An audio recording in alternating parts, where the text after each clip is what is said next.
Mas talvez esse seja o anseio do coração de muitos, que comece logo a festa. Não só a festa do Natal, né? Mas sobretudo a festa lá no céu, a festa dos redimidos, a festa da redenção. E quando a gente fala de Natal, talvez esse seja o suspiro de muitos, o Natal de novo, né? Cada vez que passa, ou cada ano que passa, ou dizem que é cada vez que a gente envelhece mais, o ano passa mais rápido. Dizem que as crianças têm noção de um tempo maior, e os adultos, o quanto mais a gente vai envelhecendo, parece que o tempo passa mais rápido. E talvez você ainda tenha memórias do seu último Natal. Talvez parece que o Natal foi ontem. E aí a gente suspira, o Natal nosso de cada dia. E a gente percebe, e a gente vai vendo aí que o meu começou da metade para frente, eu vou ter que voltar a pregação, agora está certo. E aí a gente percebe essa questão de rotina, de todo dia. E isso não é algo só para a gente. Olha, o Charlie Brown, com a turma do Snoopy, eles já fizeram um filme, É Natal de Novo. Você consegue pensar aí naquele personagenzinho? E tem muitos que chegam no final do ano assim, se arrastando e pensando, é Natal de novo. E aí o Mickey também, como se não bastasse o Natal do Mickey, a Disney lançou e aconteceu de novo no Natal do Mickey. E quanta coisa não vai acontecer de novo no nosso Natal? Algumas coisas clássicas, discussão de política. Eu sinto muito te lembrar, mas vai acontecer no Natal. E da Copa, esse ano ainda tem mais assunto para o Natal, né? A Argentina está aí, hein? Mostrando por que veio. E aí tem gente que já diz assim, tudo bem, que isso fique para o Natal que vem. Também um clássico Netflix do ano passado. Tudo bem, e tudo bem no Natal que vem. A gente já pensa, chega perto aí do dia 23, 24, a gente já começa a ver as coisas que não deu para fazer, aí a gente fala assim, isso aí a gente faz no Natal do ano que vem. Quantas promessas nós já não fizemos, né? Nunca mais eu faço isso no Natal. No Natal do ano que vem vai ser diferente. Natal do ano que vem não vai ser aqui em casa. E o Natal do ano que vem vai ser aonde? Na sua casa. Talvez você está lembrando que você disse isso o ano passado. E tudo bem no Natal que vem. E aí, mais de novo, Natal? Essa é a pergunta do canal Disney Plus desse ano. Se você abrir lá, você começar a pensar, está lá a pergunta, de novo Natal? E a gente corre o risco do Natal virar só uma data no nosso calendário. E essa é a minha chamada, ou a nossa chamada para nós. Estamos aí a um pouquinho mais de um mês do Natal. E o nosso clamor é que nós saímos daqui hoje, e a nossa intenção de começar a falar disso, é que nós saiamos daqui hoje pensando assim, olha, o Natal não pode ser uma rotina para a gente. Tudo bem, se a gente vai para a Bíblia, não tem nenhuma instrução para comemorarmos o Natal. Não tem, você pode ficar tranquilo, ok? Mas tem uma definição da tradição. Se você já se perguntou assim, bem, quem teve essa ideia? Olha, olha quanto tempo, por isso do risco da rotina. Em 350 depois de Cristo, o Papa Júlio I, e aí, por favor, não precisa falar assim, isso aí é coisa de católico, Natal é coisa de católico. Gente, vamos lembrar que em 350 depois de Cristo só tinha uma igreja, tá? Ainda não tinha reforma protestante, ainda não tinham as igrejas protestantes, e a tradição precisava começar com um Papa, e começou com Júlio I, e ele definiu que o Natal seria comemorado em 25 de dezembro a cada ano. E aí tem alguns que vão com essa desculpa, mas a gente não sabe se o Natal foi dia 25. Não dá para comemorar em maio. As ruas falam outras coisas, as lojas falam outras coisas, e nós podemos fazer disso uma ponte para o nosso Natal. O feriado católico entrou no calendário mundial quando o imperador Justiniano fez dele um feriado nacional em 529. Olha quanto tempo a igreja, a tradição da igreja comemora o Natal. Não é algo que começou ontem, não é algo que começou com o Papai Noel, não é algo que surgiu com a Coca-Cola, não é algo do Polo Norte, não tenha... E às vezes a gente perde tempo discutindo, né? Pode árvore, não pode. Estou imaginando quantos vendo a nossa transmissão aí, nossa, mas a igreja, né? E a gente vai perdendo a celebração, o gosto pela festa, o gosto pelas comemorações, e podemos fazer uma ponte. Abra sua Bíblia aí, ou segue com a gente na tela aqui, olha, Êxodo 12. Deus é um Deus de festa. Está lá na projeção, é isso mesmo. Deus é um Deus de festa. Deus é um Deus de comemoração.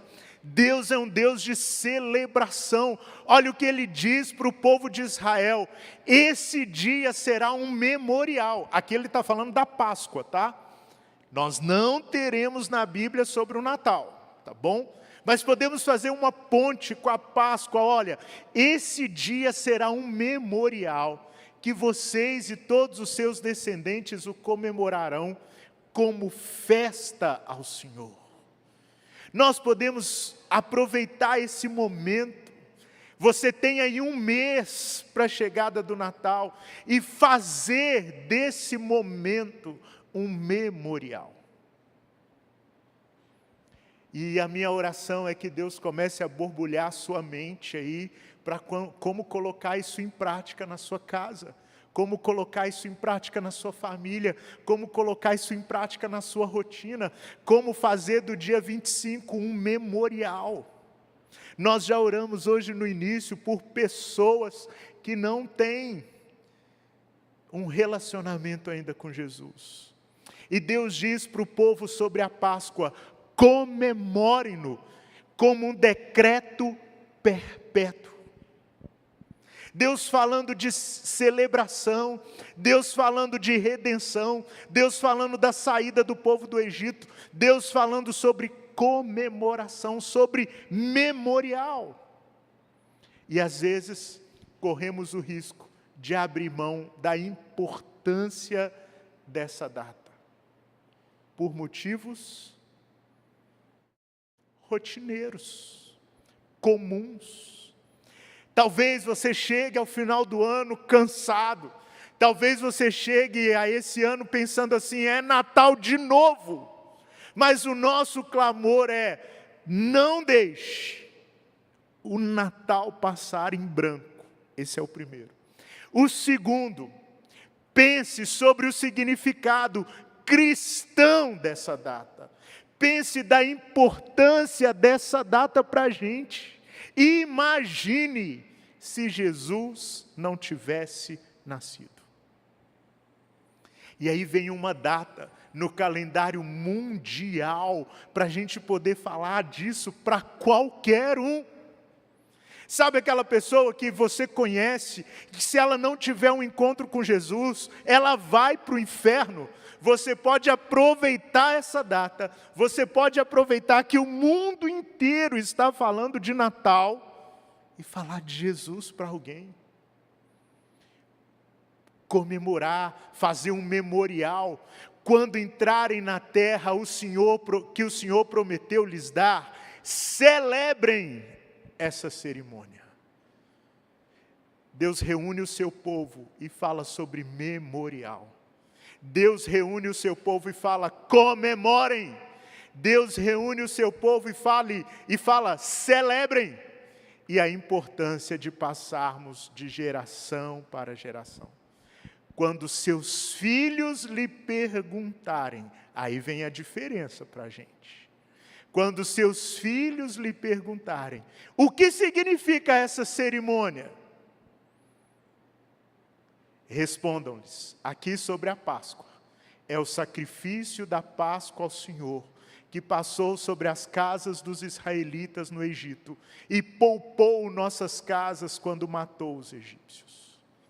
Os nossos filhos, os netos, os mais novos aqui com seus filhos, os mais velhos com seus netos, os de meia idade aí com sobrinhos, neto emprestado, coleguinha, os filhos vão perguntar, o que significa essa cerimônia?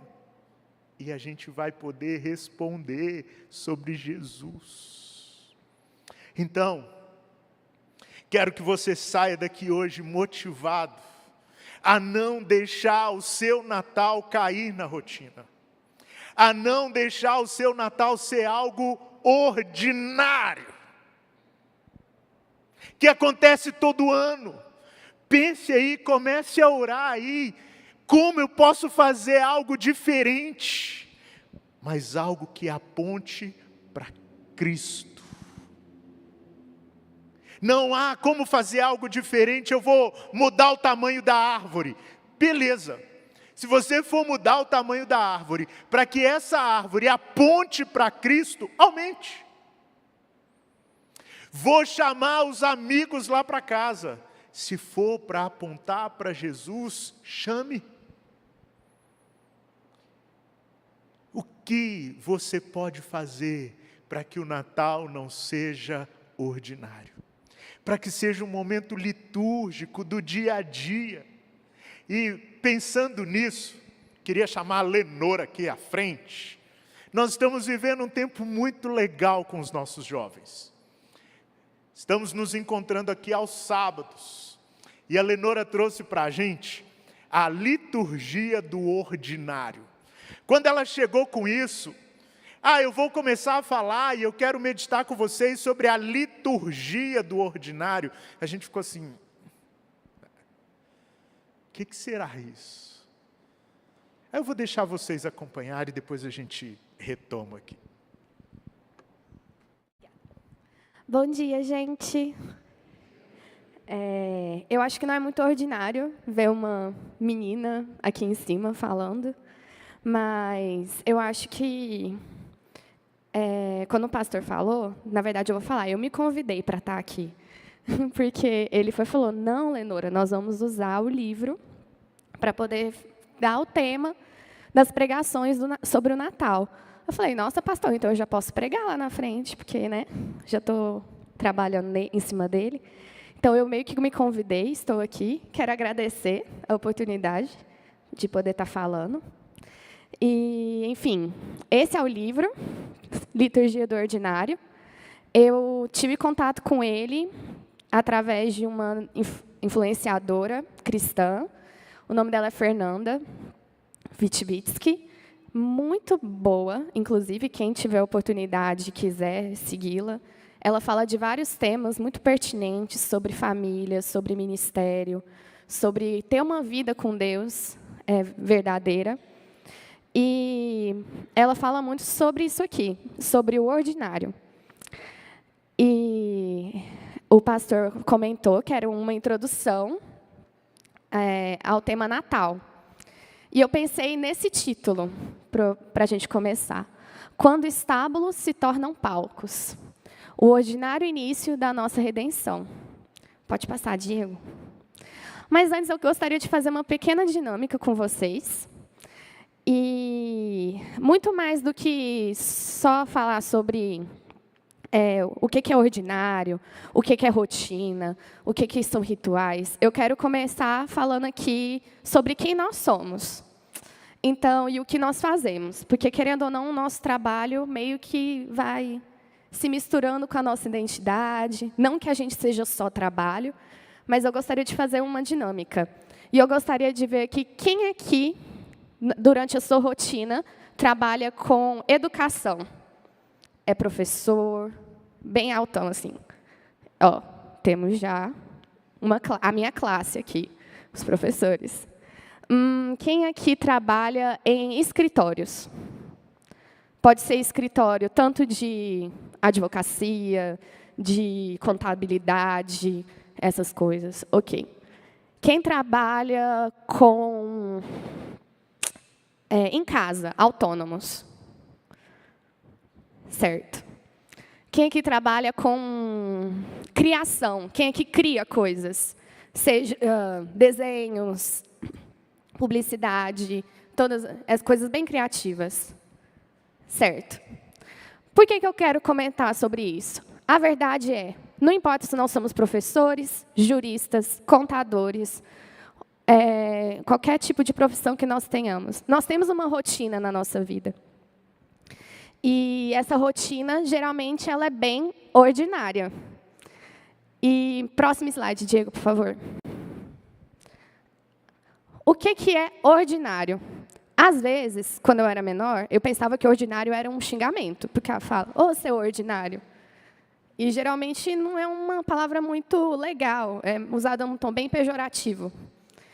Só que, quando a gente vai para o dicionário e vê o conceito da palavra, ordinário é nada mais, nada menos que comum, normal. Ordinário é ser comum e normal, cotidiano. E se nós formos parar para pensar, a maior parte da nossa vida é ordinária. Nós acordamos, nós arrumamos a nossa cama, nós escovamos os nossos dentes, todo dia, de novo e de novo. Questões repetitivas e bem comuns. E, às vezes, a rotina se torna tão comum que passa a ser chata. Porque é todo dia a mesma coisa, e no nosso mundo, tudo tem que ser novo, tudo tem que ser acelerado, tudo tem que ser excepcional, excelente, que deve ser mesmo. Mas a maior parte da nossa vida aqui é repetitiva. E no livro, a autora, ela comenta que nós estamos tão viciados em querer ter estímulos, em querer ter informações, em estar sempre conectados e antenados, que o tédio, o parar, ficar parado e pensar no que estamos fazendo, não é legal, é ruim, é improdutivo. Estamos sendo improdutivos. Mas ela, num toque de genialidade, na minha opinião, ela traz como que a nossa vida cristã, mesmo nesses pequenos momentos, nessas pequenas situações cotidianas, mostram Cristo na nossa rotina. Pode passar, Diego. Então, por que nós não damos muita importância para as nossas ações ordinárias em nossas rotinas? É um questionamento que a gente coloca. Por exemplo, eu espero, os dentistas ficam espertos aí. Quem aqui não escova dente todo dia? Escovar dente, geralmente, não é uma das coisas que a gente pula na nossa rotina. Ou, pelo menos, não deveríamos. É uma questão de saúde bucal. Então, essas situações, essa situação específica, ela mostra o cuidado que nós temos que ter com o nosso corpo. Não só escovar dente, tomar banho, escovar o cabelo, lavar. Todo esse cuidado que nós temos com o nosso corpo também reflete como que nós devemos cuidar da nossa vida cristã e espiritual. Se nós cuidamos do nosso corpo, com certeza nós também temos que tomar conta da nossa vida espiritual. E se nós damos valor ao nosso corpo, nós entendemos que Cristo fez o nosso corpo com uma intencionalidade e que nós devemos preservá-lo. Então, a gente não pode deixar de escovar dente, assim como também nós não podemos ficar comendo sal adoidado e fazer a nossa pressão ir lá para cima.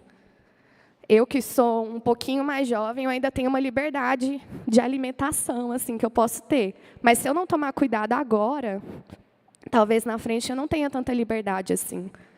Então, todo o processo da nossa rotina mostra como nós devemos viver a nossa vida. Pode passar, Diego. Só que, infelizmente, nós temos uma síndrome da Netflix. Por que eu denominei dessa forma? Porque nós temos a tendência a querer uma vida cristã sem as partes chatas.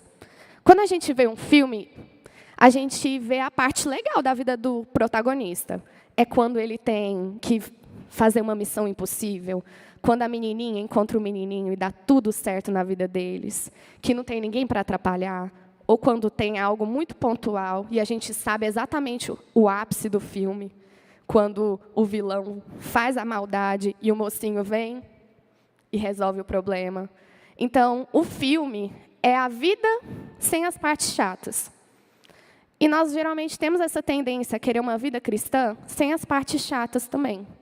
Então, a gente quer só o sobrenatural. Eu quero só a cura. Deus só é Deus para mim se Ele atender as minhas orações. Deus só é Deus para mim se tudo der certo na minha vida. Deus só fala comigo se eu sinto arrepio. Deus só fala comigo se eu ouvir uma vozinha no meu orelha. E, às vezes, não é assim que Deus trabalha. A gente não pode colocar Deus dentro da nossa caixinha e achar que Ele vai nos responder dessa maneira. Deus, Ele é infinitamente maior do que tudo que nós pensamos e imaginamos. Ele atua tanto no sobrenatural, quanto no nosso ordinário. Então, Deus pode falar comigo enquanto eu estiver escovando os meus dentes, arrumando a minha cama. Assim como Deus pode falar quando alguém vem aqui e dá um testemunho sobre uma cura. Quando a gente vê a Giovana passando por tantos problemas, a Giovana é o bebezinho, gente, do coraçãozinho, ela é minha priminha. A gente vê Deus cuidando nessas situações. Um bebê de menos de 2 meses passando por uma cirurgia gigantesca e conseguindo passar tantas situações. Então, é importante a gente entender que a gente não vive numa série do Netflix, nem num filme. Nós vivemos uma vida real, com as partes boas e com as partes rotineiras e chatas, e que, mesmo elas, fazem a diferença. Pode passar. Então, eu achei meio polêmico esse slide. Não é uma heresia. Não que Jesus seja ordinário, galera. Jesus, ele é extraordinário porque ele é filho de Deus, e nós acreditamos nisso aqui. Mas o Jesus, ele também teve sua parte comum. Jesus, ele se fez homem. Ele teve que lutar com o mau hálito, com a fome, com o cansaço. E várias partes da Bíblia mostram que ele fazia exatamente isso. Jesus era um homem que dormia no meio de uma tempestade, devia estar super cansado. Jesus gostava muito de ir numa festa para comer, para se divertir com seus amigos.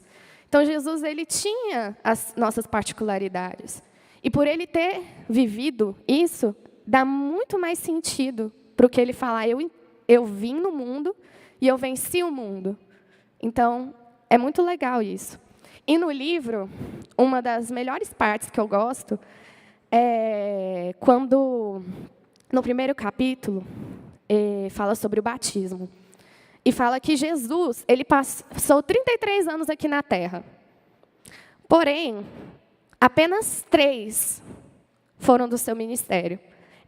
3 anos de curas, contação de parábolas, ensinamentos, coisas que foram registradas aqui para nós. Porém, os outros 30 anos foram, em total, ordinariedade. Escovando os dentes. Não sei se escovavam dentes naquela época. Eu imagino que devia ter uma higiene envolvida, espero. Dormindo, fazendo coisas ordinárias de um carpinteiro em Nazaré. Pode passar, Diego. Se Cristo passou um tempo em obscuridade, então há uma dignidade infinita na obscuridade, que está na página 33 do livro. Então, nós, mesmo que nós não somos pessoas que fazem coisas extraordinariamente grandes, ou nos apresentamos na Copa do Mundo, somos jogadores, ou somos pessoas famosas, não há problema nisso. Nós podemos refletir a glória de Deus nos nossos atos ordinários.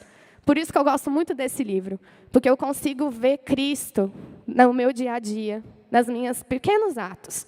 Não que a gente não precise tentar fazer coisas sobrenaturais, mas também entender a importância do comum. Porque dele, por ele e para ele são todas as coisas. Glória, pois, a ele eternamente. É muito importante a gente entender isso. Tudo é para ele e tudo volta para ele. Pode ir, Diego. Então, por que temos tanta resistência às ações repetitivas? Por que não queremos viver o ordinário? Porque a gente está sempre em busca da nossa série do Netflix. É um questionamento. Pode ir, Di. E aí entra o nosso tema. Nossa, você falou um monte para voltar na mesma coisa? Sim. Só para entender direitinho uma questão do que é o ordinário, o que a gente tem estudado com os jovens. Então, o Natal. Um evento ordinário com um significado fantástico. Então, nós aqui sabemos o que é o Natal. Eu acho que aqui tem uma galera que já ouviu isso várias vezes. Ah, Natal é o nascimento de Jesus. Ok, mas quantas vezes nós repetimos essa frase? Durante toda a nossa vida cristã, ou toda a nossa vida em geral? É um questionamento. Mas, dentro do segundo capítulo aqui, é sobre arrumar a cama. E a autora ela trata sobre liturgia e rituais. A liturgia, como a gente já comenta aqui, são realmente tradições, rituais de como fazer algo, principalmente voltado para uma perspectiva religiosa. E ela fala que as ações que nós vamos repetindo nos moldam. Então, como que a nossa repetição sobre o Natal tem moldado o que nós entendemos sobre o Natal? Pode ir, Diego. É isso aí, eu falei antes. Qual visão de Natal nós temos construído com as nossas repetições anuais? A verdade é que nós temos nos tornado muito mais consumistas do que realmente seguidores de Cristo dentro dessa época. Porque quando vamos pensar em tradições de Natal, nós estamos mais preocupados em montar a árvore de Natal, em decoração somente, em onde nós vamos fazer a ceia, onde nós vamos comprar os nossos presentes. Geralmente, esses são os questionamentos e tradições que nós temos dentro da época do Natal. E o que isso realmente tem nos tornado? Na nossa sociedade, nós temos um apelo muito grande a consumir. Então, tudo é novo, tudo tem que ser novo e inovador. Isso, como eu já comentei aqui com a síndrome da Netflix. Então, infelizmente, esse é um viés que nós temos tido ao longo dos anos. Nós somos muito mais clientes, como que fala? Questão de carteirinha, eu esqueci o nome. Quando a gente é de um clube e a gente é sócios, obrigada. Nós somos muito mais sócios de um clube, no caso a igreja, que precisa nos dar para nós o que nós precisamos. Infelizmente, essa é a realidade que nós temos. Só que quando a gente vai para a Bíblia, nós temos vários versículos que falam que é o contrário, que nós devemos doar. Não doar só coisas, é doar nosso tempo, é doar os nossos pensamentos, é doar a nossa vida por completo. Então, não é simplesmente, eu estou vindo aqui todo domingo. Não é sobre isso. É sobre você realmente entender quais são as nossas responsabilidades como seguidores de Cristo, que é muito mais importante do que só falar que eu sou de uma igreja. Então, aí eu pensei, então qual que seria realmente a visão de Natal que nós devemos repetir e tornar padrão para nós? É um Natal realmente cristocêntrico, em que nós entendemos que é o Deus Emanuel. Deus Emanuel é Deus conosco. Jesus é um motivo. Nos lembrar que o Natal é responsável por lembrar quem nós somos. E quem nós somos? Primeiramente, lembrar que nós somos pecadores, na minha opinião. Porque se a gente não precisasse, Jesus não teria que vir ao mundo. Só que mesmo nós sendo pecadores e falhos, o Natal serve para lembrarmos que nós somos filhos amados. Porque apesar de sermos pecadores, o Deus, Criador de todas as coisas, veio por amor. Então, o Natal deve nos lembrar que nós precisamos de perdão e que Ele veio em forma de um bebê.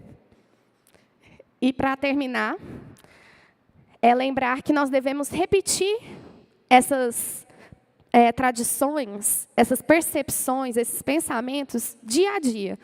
Não só na hora do Natal, porque eu não acho que é só o Natal, lembrar só em dezembro. Mas lembrar que muito da vida cristã é voltar para as mesmas coisas, de novo e de novo, para as mesmas tarefas e os mesmos hábitos de culto. A obra de arrependimento e fé é diária e repetitiva. De novo e de novo, nós arrependemos e cremos. Então, para terminar, que nós possamos de novo, lembrar quem é o motivo do Natal e, de novo, nos arrepender e cremos que nós temos perdão em Jesus Cristo.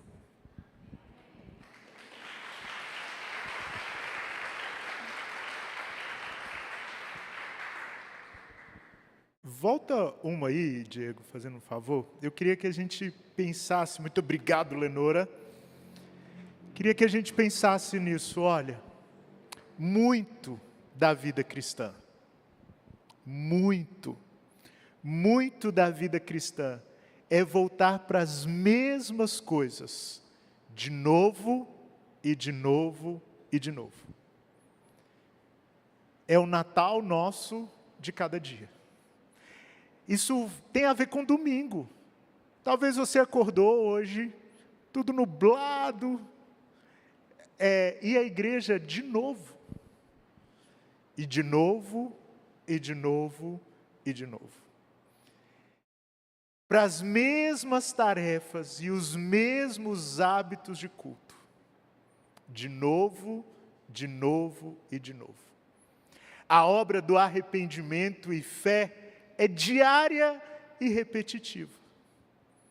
Amanhã, hoje, talvez você precise se arrepender de novo.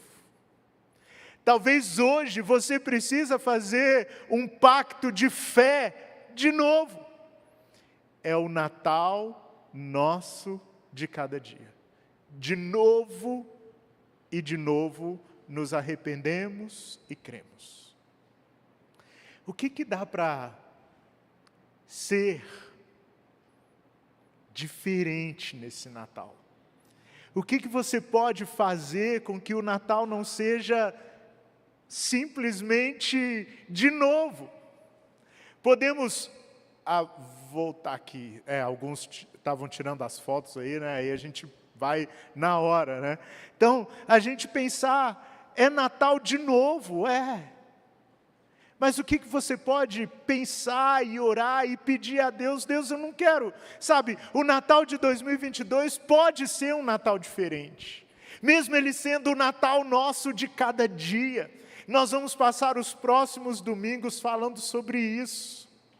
Nós vamos passar os próximos domingos nos motivando para que o Natal de 2022 seja um Natal diferente. Seja um Natal memorável. Que seja um memorial de celebração, de comemoração. E aí, a nossa pergunta nessa manhã é: que Natal iremos repetir esse ano?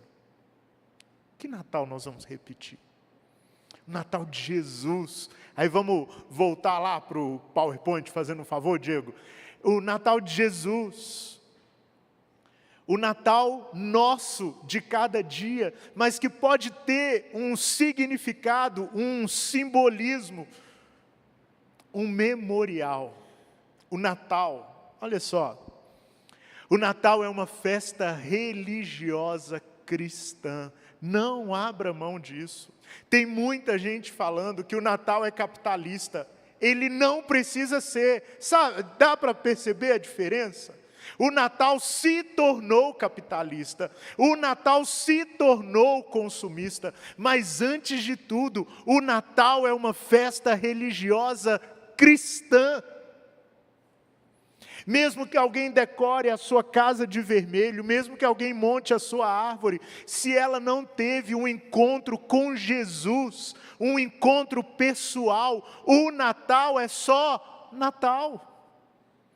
Todos os anos comemora-se o aniversário de nascimento do menino Jesus, mas não apenas isso. Sabe, gente, o Natal é nosso.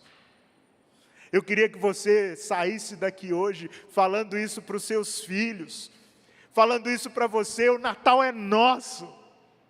Ah, mas o Natal se tornou presente. Deixa, o Natal é nosso. A tradição recorda um mistério nessa festividade, a encarnação do próprio Deus. O Natal, ele é ordinário. O Natal, ele é comum, o Natal, ele é litúrgico, o Natal é todo ano, mas o Natal só tem sentido porque ele nos lembra a encarnação do próprio Deus. Ao compreender a história sobre o verdadeiro sentido do Natal. Porque a gente vai ouvir isso, o Natal se tornou o Natal da Coca-Cola. O Natal se tornou o Natal do Papai Noel. Mas o Natal é o Natal de Jesus Cristo. O Natal é o Natal da encarnação. Ao compreender a história sobre o verdadeiro sentido do Natal, as pessoas podem viver uma alegria mais profunda e não apenas uma festividade superficial. Mas sabe o que a gente corre o risco? De abrir mão. A gente corre o risco de falar assim, hoje o Natal se tornou muito superficial. O pessoal está aí com copa. Natal é capitalismo. Natal é festa de shopping. Deixa ser. Mas nós não podemos abrir mão da encarnação de Jesus, do significado disso e perdermos essa data que está no calendário mundial. Sabe por quê? Aquele que é a palavra. Vamos ler juntos? Vamos lá? Vamos juntos? Aquele que é a palavra tornou-se carne e viveu entre nós. Vimos a sua glória, glória como do unigênito vindo do Pai, cheio de graça e de verdade. Gente, não sei. Imprime esse versículo. Talvez os mais antigos aí vão lembrar que aquele que era o verbo, tornou-se carne. Imprime esse versículo. Cola ele na sua árvore. Cola ele nas suas florzinhas. Põe ele no seu presépio. Pendura ele na porta. Plota seu carro com ele. Esse é o nosso sentido do Natal. O verbo, a palavra, tornou-se carne. A encarnação de Deus por nossa causa. Mas e o shopping? Deixa o shopping. Mas hoje fala muito de compra. Deixa comprar, aproveite e compra um presente para alguém e põe esse versículo lá. Evangeliza seus vizinhos, aproveita que está todo mundo falando de Natal, aproveita isso. O texto completo diz que no princípio era aquele que é a palavra. Ele estava com Deus e era Deus. ele estava com Deus no princípio. Todas as coisas, porque dele, por ele, para ele são todas as coisas. Todas as coisas foram feitas por intermédio dele. Sem ele, nada do que existe teria sido feito. João escreve isso para a gente. No princípio, no Gênesis, na criação, aquele que é a palavra, Jesus, estava com Deus. Jesus era Deus. Jesus estava com Deus no princípio. Todas as coisas foram feitas por intermédio de Jesus. Sem Jesus, nada do que existe teria sido feito. E aí sabe o que aconteceu? Jesus tornou-se carne e viveu entre nós. Vimos a sua glória, glória como do unigênito vindo do Pai, cheio de graça e de verdade. Tem coisa melhor para a gente comemorar do que isso? A Páscoa, que é a ressurreição, é a morte e a ressurreição desse que nasceu. Aí nós vamos deixar de comemorar porque todo ano tem? Não! Aqui está o centro da nossa vida, da nossa salvação. E aí, gente, que Natal iremos repetir esse ano? Natal de Jesus. E aí, tem um momento que fica assim, né? Não, porque existe uma agenda secreta. O inferno está conspirando, o fim está chegando porque o inferno se levanta. E quando o mundo começa a conspirar, existe uma série, para você que ainda não foi, para alguns está sendo muito repetitivo isso, com THE, The Chosen. Gente, às vésperas do Natal, está de graça na Netflix, para você espalhar para todo mundo uma série sobre Jesus. Aí sabe o que os crentes falam? Agora está na Netflix, virou coisa do diabo. Gente, é a mensagem de Jesus, e verdade é verdade, independente da boca de quem fala. É melhor a Netflix estar passando The Chosen. Mas parece que os crentes gostam, quando ela passa uns trem, aí divulga. Divulga The Chosen essa semana. E tem outras dicas para você. Olha, talvez você está assim, daqui a pouquinho nós vamos ampliar isso aí. Convide pessoas para virem à igreja em dezembro. Daqui a pouquinho...